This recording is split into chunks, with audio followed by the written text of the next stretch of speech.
नमस्कार। इस वक्त के बुलेटिन के साथ हाजिर हूं मैं अनुपम। प्रदेश की हर छोटी बड़ी खबरों को लेकर सबसे पहले बात कर रहे हैं अंकिता मामले की। मुख्यमंत्री पुष्कर सिंह धामी ने अंकिता के मामले पर बड़ा बयान दिया है और साफ कहा है कि सरकार हर तरह की जांच के लिए पूरी तरह से तैयार है। साथ ही मुख्यमंत्री पुष्कर सिंह धामी ने कहा कि दोषी कोई भी हो, कितना भी बड़ा हो, उस पर कार्रवाई की जाएगी। मुख्यमंत्री पुष्कर सिंह धामी ने कहा है कि ऑडियो मामले के लिए हमने एसआईटी बनाई है और इसकी जांच जरूरी है, इसलिए इस पूरे मामले पर जांच हो रही है। मुख्यमंत्री पुष्कर धामी ने बड़ा ऐलान किया कि वो अंकिता के माता पिता से बातचीत करेंगे और उनसे बात करने के बाद कानूनी राय लेंगे और उसके बाद इस पर बड़ा फैसला लेंगे। तो बड़ी खबर हम आपको बता रहे हैं, सभी तरह की जांच के लिए तैयार हैं। मुख्यमंत्री पुष्कर सिंह धामी ने इस बात का ऐलान किया है।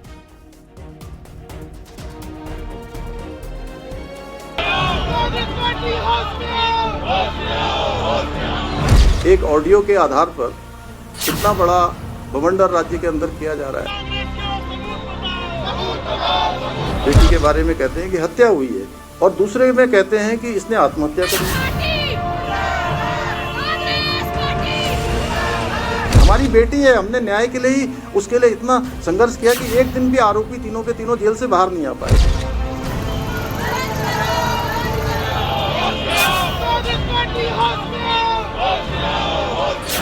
अंकिता भंडारी केस में चल रहे सियासी घटनाक्रम के बीच मुख्यमंत्री पुष्कर सिंह धामी सामने आए और पूरी साफगोई से अपनी बात रखी। सीएम धामी ने साफ कहा कि ऑडियो की जांच की जरूरत है क्योंकि बेहद संवेदनशील मामला है। साथ ही सीएम धामी ने कहा कि इस पर राजनीतिक षड्यंत्र के तहत काम हो रहा है। सीएम धामी ने दो टूक कहा कि इस मामले पर वो अंकिता के माता पिता से बात करेंगे और उसके बाद ही बड़ा फैसला लेंगे। हमारा ऐसा ट्रैक रिपोर्ट रहा है कि अगर कोई गलत काम करेगा, कहीं भी कोई दोषी होगा, तो किसी कीमत पर भी वो छूट नहीं पाएगा, चाहे कोई हो, किसी भी कीमत पर वो छूटने वाला नहीं है। लेकिन ऑडियो की सत्यता, ऑडियो में तो बहुत सारी बातें उन्होंने करी है। एक में वो ऑडियो में ये भी कहते हैं कि मैं पार्टी का अध्यक्ष बनने वाला हूँ। जो हमारे महेंद्र जी बैठे हैं यहाँ पर, वो ये भी कह रहे थे। अब पता नहीं, आप सब लोगों ने भी सुना होगा, उन्होंने अन्य बातें भी बहुत सारी की गई हैं। आज ऑडियो में वो एक नाम ले रहे हैं, कल को किसका नाम लेंगे।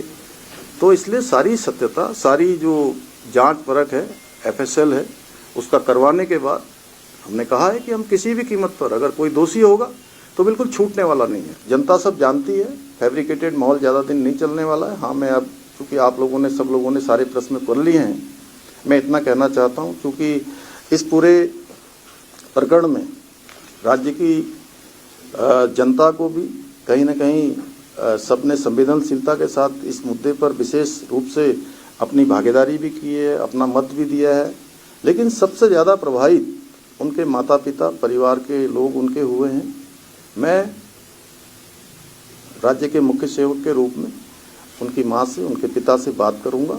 बात करने के बाद कानूनी रूप से सभी चीज़ों का अध्ययन करने के बाद उनका जो भी हमारे लिए, जो भी वो अपनी बेटी के न्याय के लिए चाहते होंगे, हम उसको आगे बढ़ाएंगे। सीएम धामी ने कहा कि उन्होंने अंकिता मामले की जांच पहले दिन से ही बेहद कड़ाई से करवाई और इसी का नतीजा रहा कि दोषियों को सजा भी हुई। सीएम ने यह भी कहा कि सुरेश राठौर और जिसके पास भी सबूत हो वो सामने आए हैं, लेकिन उत्तराखंड की बेटी अंकिता के साथ सियासत बिल्कुल ना करें। एक नाम बोल दिया ऑडियो से, ऐसा ही ऑडियो पेपर लीक के मामले में भी हुआ था। अब हमें तो ये लग रहा है कि ये कोई क्या है कि पेपर लीक में भी इसी प्रकार का ऑडियो बनाया जाता है, उसके बाद हंगामा किया जाता है।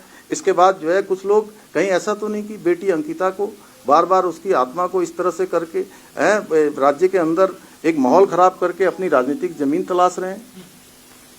कहीं ना कहीं मुझे लगता है कि जो है वो उसको आगे, अरे भाई, राजनीति करने के और बहुत सारे रास्ते हैं। हम लोग राजनीति करने के लिए उत्तराखंड की जनता के विश्वास के लिए काम कर रहे हैं, उत्तराखंड की जनता के लिए काम कर रहे हैं। आप अच्छे मुद्दे लाइए और इस मुद्दे पर हमारा बिल्कुल स्टैंड क्लियर है। हम हर जांच के लिए तैयार। जिन लोगों को जनता बार बार बाहर का रास्ता दिखा रही है, वो बेटी अंकिता को अपना हथियार न बनाएं। बेटी अंकिता के हत्यारों को, उनके आरोपियों को, उनको अपराधियों को सजा देने का काम सरकार का है और हम प्रतिबद्ध होकर, संकल्प होके ये कहना चाहते हैं कि कोई नहीं छूटने वाला है। जिसने भी जो है न पहले छूटे हैं न कहीं किसी का नाम आएगा तो कोई छूटेगा। अंकिता हत्याकांड में पिछले कई दिनों से जिस तरह का माहौल था, उस पर सीएम धामी ने विरोधी दलों की साजिश का हिस्सा बताते हुए जन भावनाओं को मुताबिक अब फैसला लेने का मन बनाया है ताकि किसी के भी मन में कोई शंका न रहे। देहरादून से न्यूज़ 18 के लिए भारती सकलानी की रिपोर्ट।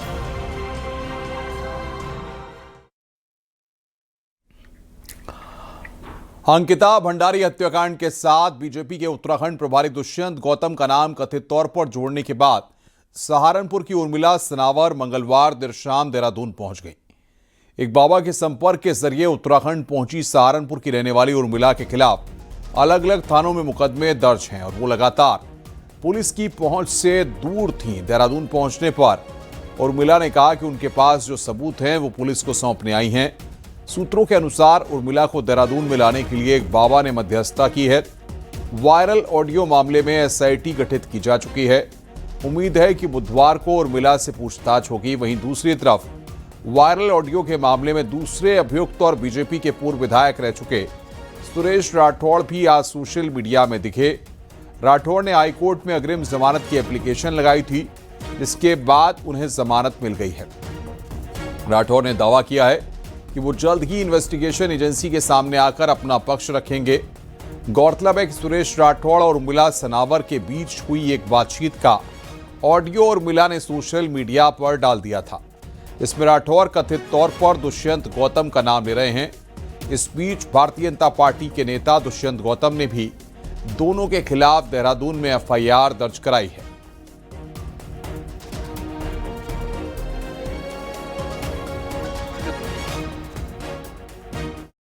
मैं शीघ्र आपके बीच में आ रहा हूं। सरकार या पुलिस या किसी भी प्रकार की जो जांच चल रही है, मैं पूर्ण विश्वास दिलाता हूं कि पूरा सहयोग अपना प्रदान करूंगा। मैं जो भी हो तथ्य वो सब सामने रख दूंगा। मैम, अभी आप आए हैं, किसी से मुलाकात हुई है? नहीं, अभी किसी से मुलाकात तो अभी आप पुलिस के पास जाएंगे या कहाँ पे अभी जाएंगे? अभी देखिए, जैसे भी दर्शन भारती जी साथ मुकदमा वो सब निराधार है। बिना मतलब में उनको एक बेस बनाया गया है सिर्फ और सिर्फ एक एसआईटी जांच बिठाने के लिए, और निराधार है वो मुकदमे। लेकिन मेन उद्देश्य जो हमारा वो है, अंकिता भंडारी हत्याकांड के लिए आए हम और उसके सबूत लेके आए हम। तो वो अंकिता हत्याकांड में राजनीति का आरोप लगाते हुए भारतीय जनता पार्टी महिला मोर्चा ने उधम सिंह नगर में प्रदर्शन किया और कांग्रेस के खिलाफ रैली निकाली। इस दौरान बीजेपी कार्यकर्ताओं ने कांग्रेस का पुतला दहन किया और कहा कि कांग्रेस के पास आज कोई मुद्दा नहीं बचा है, इसीलिए बहन अंकिता भंडारी के नाम पर अपनी राजनीतिक जमीन खोजने का प्रयास कर रही है। उन्होंने कहा कि उत्तराखंड को लेकर कांग्रेस द्वारा कराए गए सर्वे में साफ हुआ कि तीसरी बार प्रदेश में फिर धामी सरकार बनने वाली है, जिसके डर से कांग्रेस लोगों को भ्रमित करने का प्रयास कर रही है।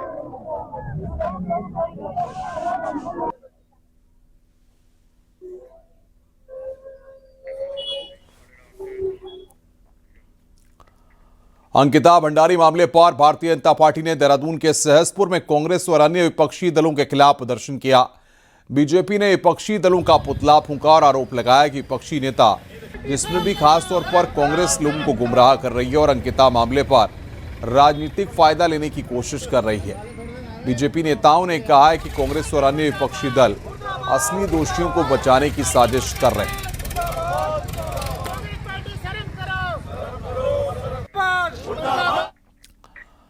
हल्द्वानी में सोमवार रात एक सड़क दुर्घटना में 14 साल के बच्चे की मौत हो गई। दुर्घटना की वजह सड़क में शहरी विकास विभाग की तरफ से खोदा गया एक गड्ढा बना। इस गड्ढे के कारण टू व्हीलर का बैलेंस बिगड़ा, जिससे टू व्हीलर पर सवार पीछे बैठा बच्चा गिर गया कि तभी पीछे से ट्रक आ रहा था और दुर्भाग्यवश बच्चा ट्रक की चपेट में आ गया, जिससे बच्चे की मौके पर मौत हो गई। वहीं घटना के बाद मंगलवार को घटनास्थल का जायजा लेने के लिए कुमाऊं कमिश्नर दीपक रावत मौके पर पहुंचे। उन्होंने शहरी विकास विभाग के अधिकारियों का जवाब तलब किया, साथ ही दोषियों के खिलाफ कार्रवाई के भी निर्देश दिए हैं।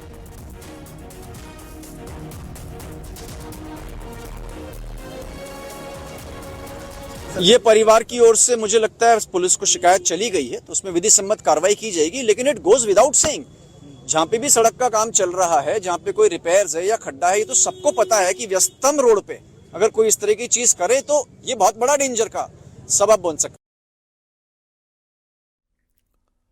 नैनीताल हल्द्वानी रोड में सड़क हादसा हुआ है। रामपुर यूपी के पर्यटकों की कार खाई में गिरी। इस कार के कुल 5 लोग सवार थे जिनका रेस्क्यू किया गया है। जल्द रेस्क्यू से इनकी जान बचाई जा सकी है, लेकिन घायलों को अस्पताल भेजा गया है। बताया जा रहा है कि कार सवार नैनीताल घूमकर वापस लौट रहे थे, जिनकी कार हनुमानगढ़ी से नीचे तारकुला के पास अनियंत्रित हो गई और खाई में जा गिरी। इसको कुछ पीछे से आ रहे लोगों ने देखा, जिसके बाद पुलिस, फायर और स्थानीय लोगों की मदद से रेस्क्यू किया गया। हालांकि तत्काल रेस्क्यू से इन पर्यटकों की जान को बचाया जा सका।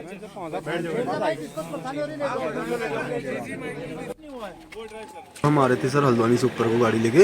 ये गाड़ी सर पास लेते हुए थोड़ा ड्रिंक एंड ड्राइव का केस है सर, यहाँ से नीचे चली गई सर। और सर इसमें 5 लोग हैं जो कि सर निकाल दिए गए हैं सही सलामत। ये हमारे भाई, हम 4 लोग सबसे पहले थे, हम नीचे गए।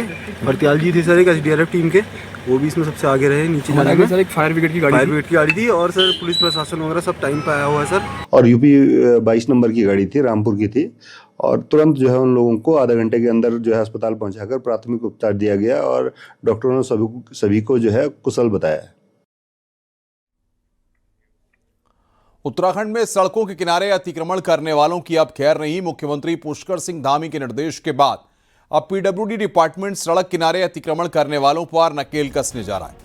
डिजिटल मैपिंग के जरिए पब्लिक स्टेट पर हुए अतिक्रमण को भी देखा जाएगा, ताकि सड़कों के आसपास अवैध निर्माण और अतिक्रमण करने वालों पर कार्रवाई की जा सके। पब्लिक स्टेट नियमावली के तहत प्रदेश की सभी सड़कों का सर्वे होगा, ताकि PWD की प्रॉपर्टी को चिन्हित किया जा सके।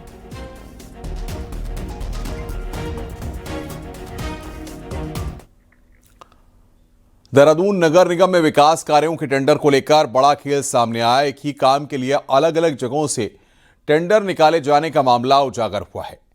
जांच में गड़बड़ी की पुष्टि के बाद नगर आयुक्त ने सभी टेंडरों पर रोक लगा दी है। जांच में सामने आया कि जिन वार्डों में विकास कार्य MDDA या विधायक निधि से पहले ही पूरे हो चुके थे, उन्हीं कार्यों के लिए नगर निगम द्वारा दोबारा टेंडर आवंटित कर दिए गए हैं। अब तक ऐसे कम से कम 6 विकास कार्य सामने आ चुके हैं। इन मामलों के सामने आने के बाद निगम स्तर पर जांच पड़ताल शुरू कर दी गई है। साथ ही साथ इसमें कुछ विसंगतियां भी सूची में उजागर हुई हैं, जिसमें कि कुछ जो एस्टिमेट है उसके संबंध में और जो टाइपिंग को लेकर के, क्योंकि रिपीटिशंस भी पाए गए हैं, इस तरीके की जो लिपिकीय त्रुटियां भी पाई गई हैं, उस संबंध में भी कार्रवाई की जाएगी।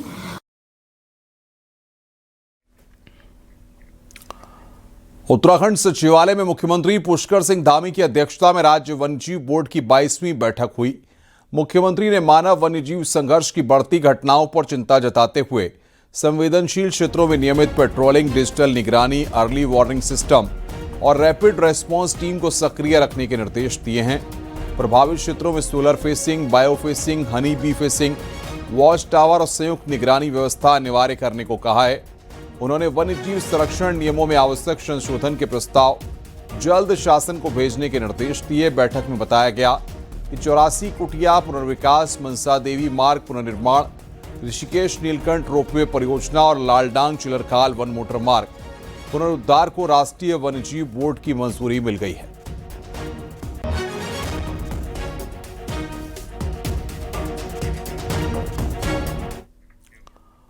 उत्तराखंड विद्यालयी शिक्षा परिषद के एग्जाम की तारीख घोषित कर दी गई है। इस साल बोर्ड के एग्जाम 21 फरवरी से शुरू होंगे और 20 मार्च तक चलेंगे। परीक्षा प्रदेश भर के 1261 सेंटर्स पर होगी, जिसमें 156 संवेदनशील और 6 सेंटर अति संवेदनशील चिन्हित किए गए हैं। इन परीक्षाओं में इस बार करीब 2,16,000 परीक्षार्थी सम्मिलित होंगे। बोर्ड ने इन परीक्षाओं को नकलविहीन बनाने के भी इंतजाम किए हैं।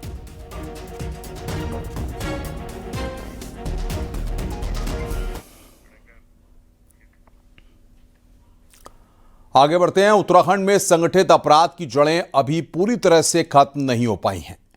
राज्य में आज भी 7 सक्रिय आपराधिक गैंग कानून व्यवस्था के लिए सबसे बड़ी चुनौती बने हुए हैं।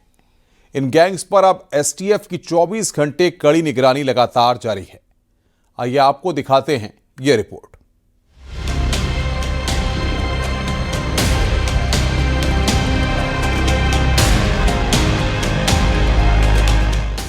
उत्तराखंड में सक्रिय और संभावित खतरा बने आपराधिक गैंग्स की एसटीएफ लगातार मॉनिटरिंग कर रहा है। गैंग के सरगनाओं के साथ उनके गुर्गों, फंडिंग और लोकल नेटवर्क पर भी पैनी नजर बनी हुई है।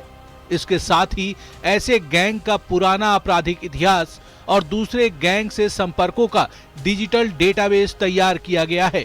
ये गैंग जमीनों पर कब्जा, रंगदारी, धमकी और वसूली जैसे मामलों में शामिल रहे हैं। कुछ गैंग राज्य के बाहर बैठ अपराधियों के इशारों पर काम कर रहे हैं, जिससे इनका नेटवर्क और भी खतरनाक बन जाता है। जो बड़े गैंग्स हैं ऑर्गेनाइज्ड क्राइम में, इसकी निगरानी करना ये मैंडेट है एसटीएफ का। और एसटीएफ में हमारे गढ़वाल एसटीएफ में जो 4 टीमें हैं, कुमाऊं एसटीएफ में 2 टीमें हैं। उत्तराखंड के कुछ गैंग्स के लिंक लॉरेंस बिश्नोई गैंग से भी जुड़े पाए गए हैं, तो कुछ गैंग्स को मुंबई के गैंग भी संरक्षण मिलने की जानकारी सामने आई है। यही कारण है कि एसटीएफ इन मामलों को केवल स्थानीय नहीं बल्कि इंटर स्टेट और इंटरनेशनल एंगल से भी देख रही है। फिलहाल एसटीएफ की लिस्ट में शामिल प्रमुख 7 गैंग हैं, जिसमें कुछ के सरगना जेल में तो कुछ आज भी फरार हैं। राठी गैंग, चीनू पंडित गैंग, पहलवान गैंग, परवीन वाल्मीकि गैंग, प्रकाश पांडे और पीपी, इन सभी के सरगना जेल में हैं, जबकि सुशील मुझ गैंग और भूरा गैंग के सरगना फिलहाल फरार चल रहे हैं। 7 बड़े गैंग्स जिनकी निगरानी हम एसटीएफ में करते हैं। बेसिकली तो ये एक्सटॉर्शन का जो ये काम करते हैं। इसके अतिरिक्त ये जमीनों की खरीद फरोख्त में, झगड़े की जमीनें, रियल एस्टेट में, इसमें इन लोगों का इन्वॉल्वमेंट रहता है। और जो मेन है वो ये रंगदारी जिसको हम बोलते हैं एक्सटॉर्शन, उसके तहत ये जो है। एसटीएफ का दावा है कि इन गैंग्स की हर मूवमेंट, कॉल डिटेल और नेटवर्क पर तकनीकी और मानवीय दोनों स्तरों पर निगरानी की जा रही है।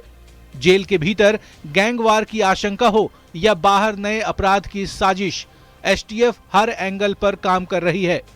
एसटीएफ का दावा, चाहे अपराधी जेल में हो या फरार, संगठित अपराध के खिलाफ कार्रवाई लगातार जारी रहेगी।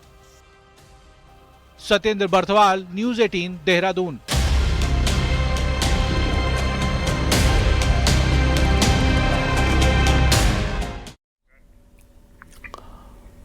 आगे बढ़ते हैं। कोटद्वार नगर निगम की ओर से खो नदी के किनारे बनाई जा रही सुरक्षा दीवार अब खुद सवालों के घेरे में है।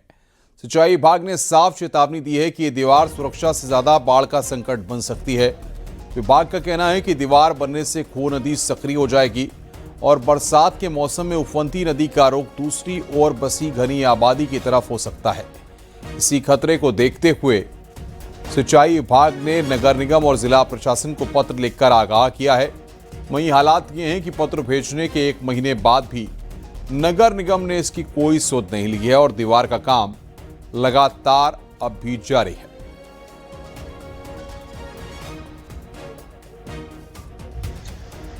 मैं इस वक्त खड़ा हूं गाड़ीघाट इलाके में खोन नदी के किनारे और तस्वीरों में आप देख रहे हैं कि खो नदी के किनारे नगर निगम की ओर से सुरक्षा दीवार बनाई जा रही है। लेकिन ये सुरक्षा दीवार नहीं बल्कि आपदा को न्योता देने वाली दीवार है। ये हम नहीं, सिंचाई विभाग का कहना है। और सिंचाई विभाग ने एक पत्र भी इसके लिए जारी कर दिया गया है। डीएम को भी लिखा है, प्रशासन को भी लिखा है, साथ ही नगर निगम को भी लिखा है कि इस दीवार के बनने से जो नदी है वो संक्रिय हो चुकी है और आने वाले समय में बरसात के दिनों में एक बड़ी आपदा लेके ये आ सकती है सामने की। और अगर आप देखें तो एक घनी आबादी यहाँ पे रहती है और इसका पूरा जो फोर्स है वो नदी का जो रुख है वो आबादी की तरफ हो जाएगा और ऐसे में बड़ी आबादी बरसात के दिनों में बाढ़ से जूझ सकती है। तो कहा जा सकता है कि इस चेतावनी के बावजूद नगर निगम अभी तक कोई सुध नहीं लिया है। काम लगातार बदस्तूर जारी है। गलत नहीं होगा कि आने वाले समय में अगर कोई भी आपदा आती है तो इसकी पूरी जिम्मेदारी कहीं ना कहीं नगर निगम की होगी। अनुपम भारद्वाज, न्यूज़ 18, कोटद्वार। आगे बढ़ते हैं। चंपावत और लोहाघाट के बीच बाईपास जल्द ही वजूद में आ जाएगा। ऑल वेदर रोड में बाईपास के बनने से जहां 2 जिलों को इससे बड़ी खासी राहत मिलेगी, वहीं इसकी कीमत हजारों बेशकीमती पेड़ों को भी चुकानी पड़ रही है। 10 किलोमीटर लंबा बाईपास बनाने में 220 करोड़ रुपए की लागत भी लगनी है। देखिए हमारी रिपोर्ट।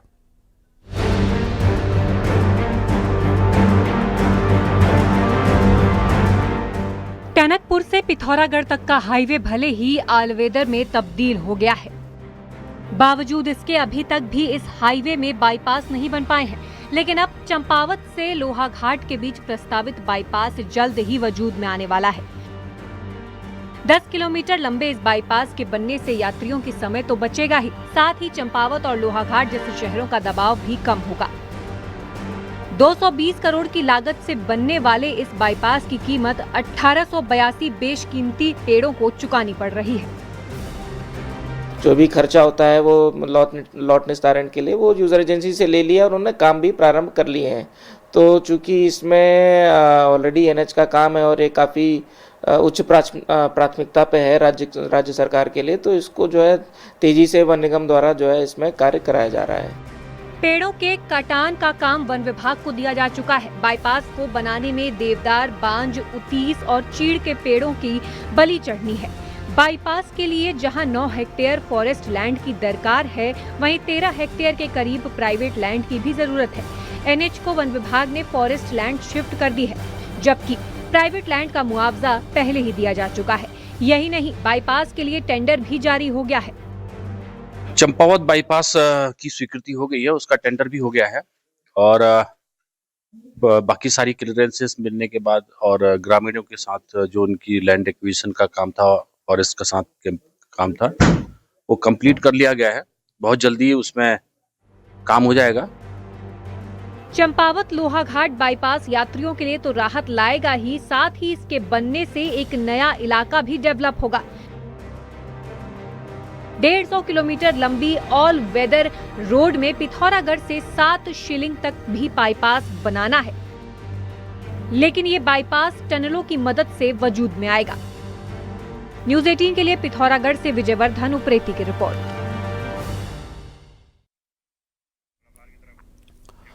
मनरेगा योजना की जगह विकसित भारत गारंटी फॉर रोजगार एंड आजीविका मिशन ग्रामीण बिल 2025 यानी जीरामजी योजना को लेकर मुख्यमंत्री पुष्कर सिंह धामी का कहना है कि इस योजना का मुख्य उद्देश्य गांव केंद्रित है, जिसके तहत ग्रामीण परिवारों को 125 दिन रोजगार दिया जाएगा। इसको लेकर अलग अलग भ्रम फैलाए जा रहे हैं।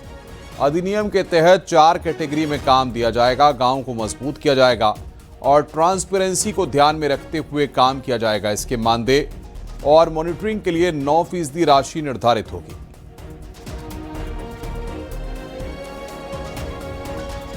यह अधिनियम राहत आधारित योजना नहीं है, बल्कि विकास आधारित गारंटी प्रदान करेगा। अब ग्रामीण परिवारों को जो ऐतिहासिक रूप से इसमें सुधार हुआ है, अब ग्रामीण परिवारों को 100 दिन नहीं बल्कि 125 दिन कानूनी रोजगार का अधिकार मिलेगा, जो पहले से 25% ज़्यादा होगा। 15 दिन में काम नहीं मिला तो बेरोजगारी भत्ता अनिवार्य होगा और इसके लिए जिम्मेदार अधिकारी भी कानूनन तय होंगे।